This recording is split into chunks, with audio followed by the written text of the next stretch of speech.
Nobody handed you a manual, no class, no ceremony, nobody sat you down and explained how to behave around other human beings.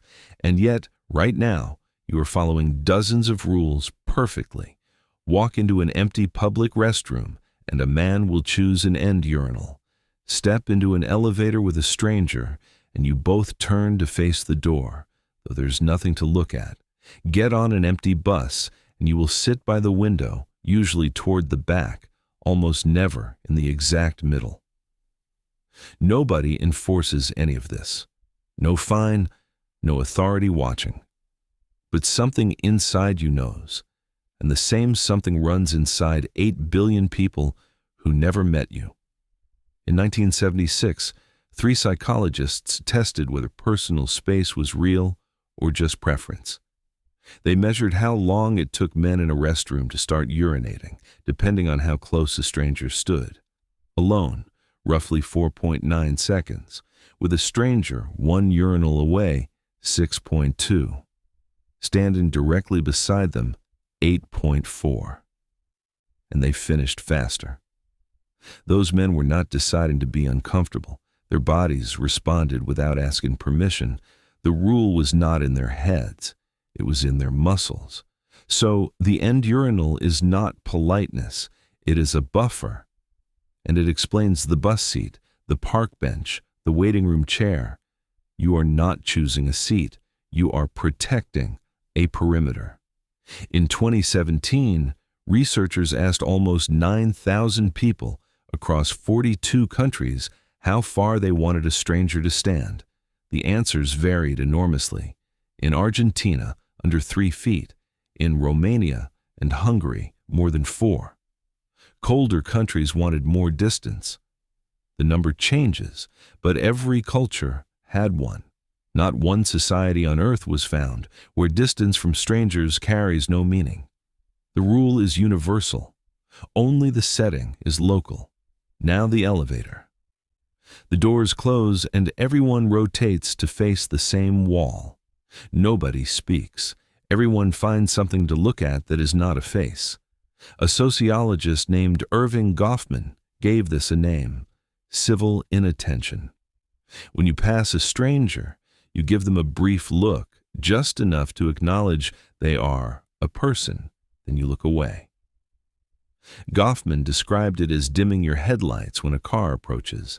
That tiny gesture says, "I see you. I am not a threat, and I grant you the right to be here unbothered." An elevator breaks the system. You are locked inside everybody's perimeter with nowhere to send your eyes, so everyone performs the only solution available at the same moment. It looks like awkwardness. It is cooperation. Or take a cue. Stanley Milgram sent people to cut into more than 100 lines in New York. Someone objected about half the time, and almost always the same person, the one standing immediately behind the intrusion. A line is not one rule. It is 100 tiny contracts stacked. There is one more unwritten rule, and this is the one that should make you uncomfortable. If nobody else is reacting, nothing is wrong.